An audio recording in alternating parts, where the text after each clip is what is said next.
Sa inyo mga televiewers ko, ito na naman po ako. Bago ako mag-umpisa, meron lang akong babatiin.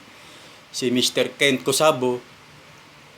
Ay, ito yung mga topic na para sa iyo na sana mapanood mo itong aking vlog na to. Para sa iyo to. Pinamagat tong The Mighty Mitochondrion or Why the Hen is Mightier than the Rooster. Letter A. The ancient idea that a good brood hen is worth her weight in gold is often considered as an old wives' tale, or perhaps better, an old cocker's tale. Anyone who thinks about it might wonder, since the mother and father contribute equally to the heredity of the offspring, how can one of them be more important than the other? Yet anyone who tries seriously to produce better gamecocks by selective breeding will eventually begin to suspect that there is something special about a good brood hen. There do seem to be certain hens that will produce consistently outstanding stag if bred to almost any reasonably good male. The purpose of this article is to present some scientific evidence to support the theory that in her son's heredity, the hen is mightier than the rooster. Okay, letter B. What qualities are we trying to produce? The breeding of gamecock is a typical case of breeding solely for the qualities of the male. We really do not care what the hen is like except that she should transmit certain qualities to her male offspring. The situation is similar to the breeding of laying hens, where the breeder's only concern is to produce hens that are profile layers. The breeder could not care less about the qualities of the cock, except that he should produce good daughters. In his excellent short monograph, Harry Parr, Breeding the Gamecock, privately published 1992, has listed the qualities that we seek in trying to produce what he calls the perfect athlete.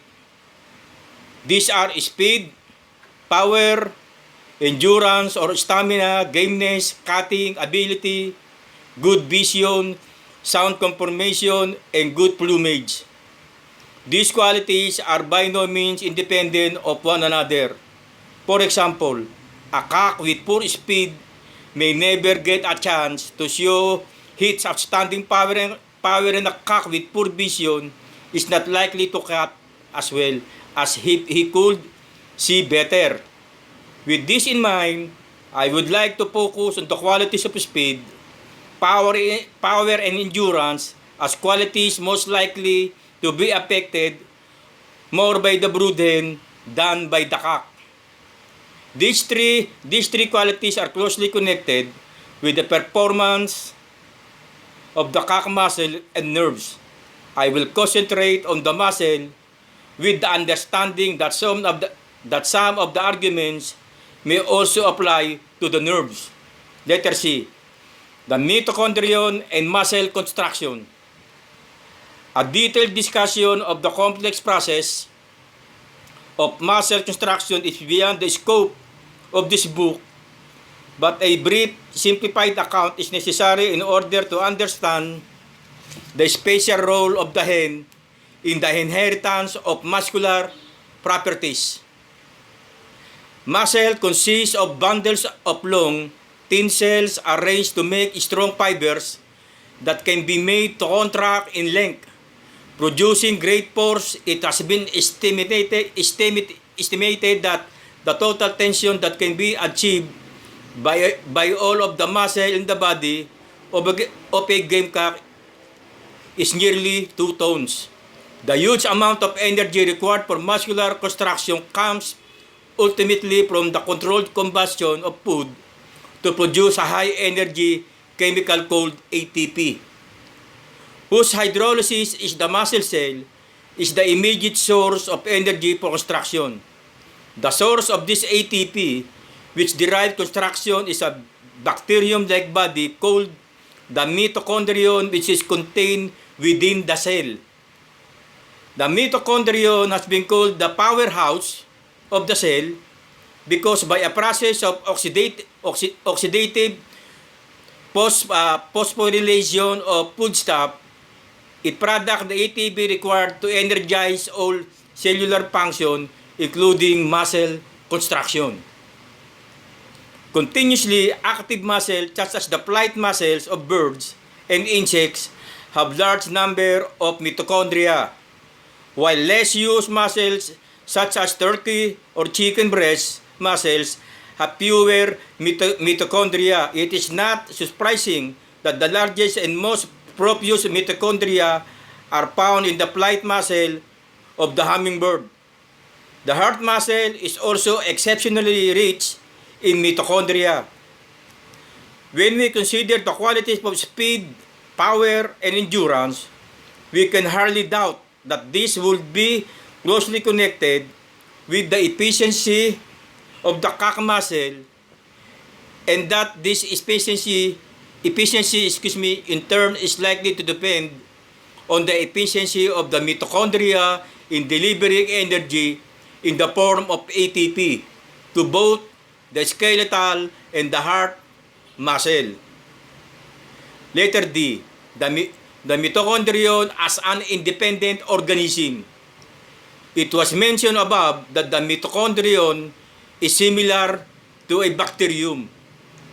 The mitochondrion contains DNA, the material that carries the code of heredity from generation to generation, but the mitochondrial DNA is similar to bacterial DNA and not to the nuclear DNA of birds and mammals. The mitochondrial DNA is not associated with histones, as is also the case with bacteria. The mitochondrial protein synthesizing apparatus is sensitive to antibacterial antibiotics. All of these factors support the ideal that mitochondria are of bacterial origin, and that over the course of evolution, they have become associated symbiotically with the cells of higher animal. In addition, the mitochondrion is self-dividing, that is, it replicates itself by independent division within the cell that contains it, and it produces many of its own protein under the direction its own DNA. We see then the mitochondrion carries its own genetic materials, and that it can transmit some of its own qualities to its offspring. It seems likely the factors related to the efficiency of the mitochondrion in facilitating muscle contraction will be among these inherited characteristics. Okay. Letter E. Where does the brood hen come in? Okay. Only the hen can transmit mitochondria to her sons and daughters, and therefore only she can transmit those hereditary factors related to mitochondrial efficiency, which in turn could affect muscle efficiency. Muscle efficiency is closely related to the qualities of speed, power, and endurance that we seek. The situation is somewhat analogous to the inheritance of surnames in human. Both sons and daughters take the surname of their father, but only sons pass the name on to the next generation. If the sons do not reproduce, the name dies out, as we like to say. In the case of the hen, both sons and daughters inherited her mitochondrial DNA, but only her daughters can pass it to their progeny. The mitochondrial DNA of a gamecock comes only from his mother and can be passed on only by his sister. Any inherited features of muscle that depend on qualities inherited to the mitochondrion will therefore depend only the hen. Males are as irrelevant to mitochondrial inheritance as females are to human surname heredity. Part 2.